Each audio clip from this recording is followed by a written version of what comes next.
Let me set the scene. A teenager's face, lit only by their monitor in a dark room. We see quick cuts of a game lobby chat, friendly messages, a friend request, then a new conversation on a different app. LOL, you're cool. We should talk more on Discord. Now you belong to us. Send the video. You know the rules. 764. The teenager's eyes widen. The cursor just blinks. Before we get started, this episode goes into detail about the story of the 764 cult, a new kind of online terrorism that is targeting our kids and is run by kids. Alamo Pictures, Factual America's sponsor, has made a new podcast investigating this story and how it became the global deadly network that it is today. If you're interested in true crime or have children and this is all news to you, go and listen to the Inside 764 podcast here on YouTube. I'm Matthew Sherwood, and welcome to Factual America. There's a hidden network on the internet that's turning the games and apps your kids love into hunting grounds. It doesn't have a name you'd recognize or a public leader. All it has is a number, 764. This isn't just a group of online bullies. The FBI has launched over 250 investigations into what it calls a nihilistic violent extremist network, with cases spanning all 55 of its field offices.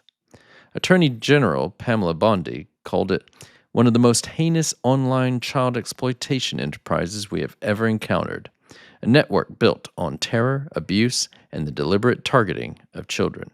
They use psychological warfare to tear kids' lives apart, piece by piece, all for their own entertainment. And this is how they do it. So, what is 764?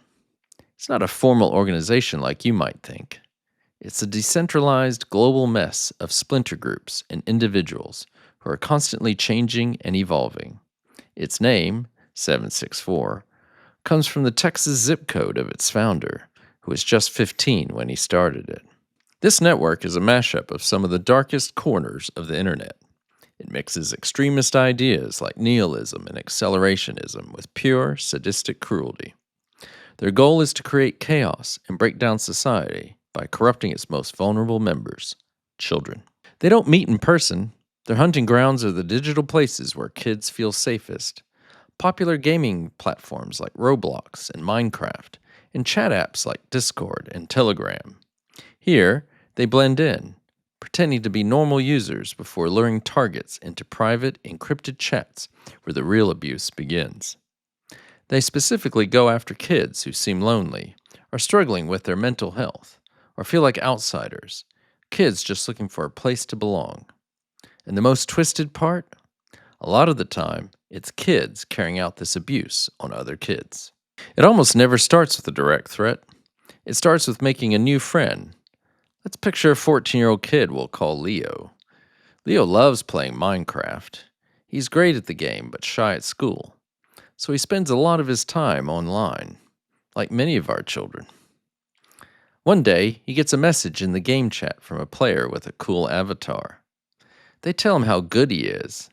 They play a few rounds together. Pretty soon the player, we'll call him Felix, suggests they move to Discord to talk strategy.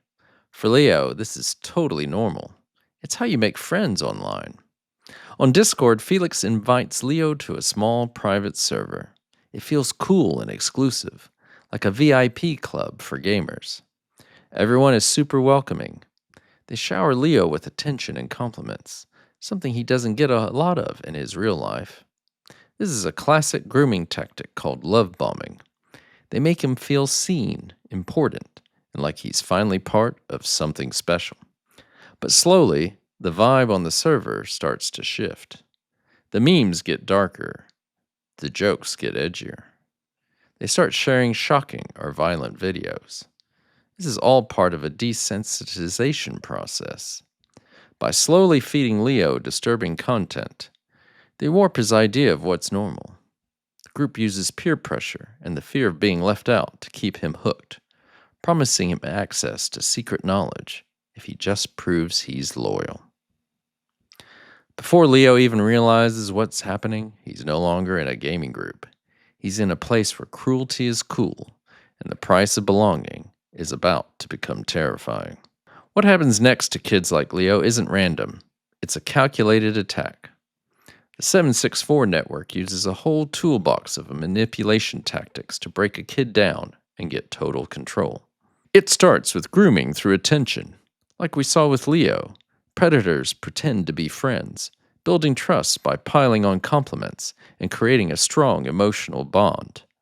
This makes the child feel like they owe them something and makes them less likely to say no later. Next, they use isolation and secrecy. Members will push the victim to create new secret online accounts and to keep their new friends hidden from their family. This cuts the child off from the real world support system until the online group becomes their entire world. Once they've built that trust, it escalates to blackmail and fear. The second a child shares a compromising photo or video, often pressured into it as a dare or a way to show trust, the trap slams shut. That material becomes leverage, which they sometimes call a lore book. This is basically a digital file of shame, filled with explicit images or videos of self-harm that they use to threaten the victim. They threaten to send it to the victim's family, friends, and an entire school if they don't do what they say.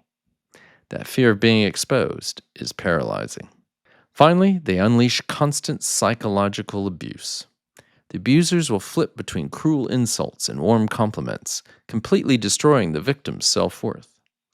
This creates a state of confusion where the victim becomes psychologically dependent on the very person who is hurting them, trapped in a cycle where their abuser is both the source of their pain and their only perceived comfort. For Leo, what started as small requests now becomes demands. Felix and the group have a picture of him. It's not explicit, but it's embarrassing.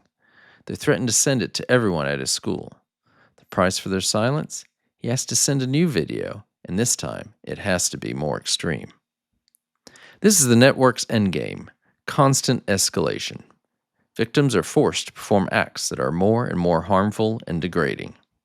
They're ordered to cut themselves on camera, sometimes carving the abuser's screen name or the number 764 into their own skin as a sixth sign of ownership. They are forced to torture animals, sometimes even their own family pets. These horrific acts are often live-streamed to other members, who watch it like it's a movie. In the 764 network, sadism is a kind of social currency. The more extreme the act a victim is forced to do, the more status the abuser gets in this group. And if a victim tries to fight back, the network attacks with its full force. They engage in swatting, making fake emergency calls to send armed police to the victim's home. They use real-world intimidation, and in some cases, have even hired people to firebomb a victim's property or physically assault them. The goal is to create absolute terror and control. For the victims who are completely broken down, the final demand is the most horrific: suicide. Members will bully and pressure a child into taking their own life, often on a live stream for the rest of the group to watch. This isn't just online bullying. The FBI treats this as a top-tier national security threat. So why does a network like this keep growing? It thrives because it's perfectly built for the modern internet.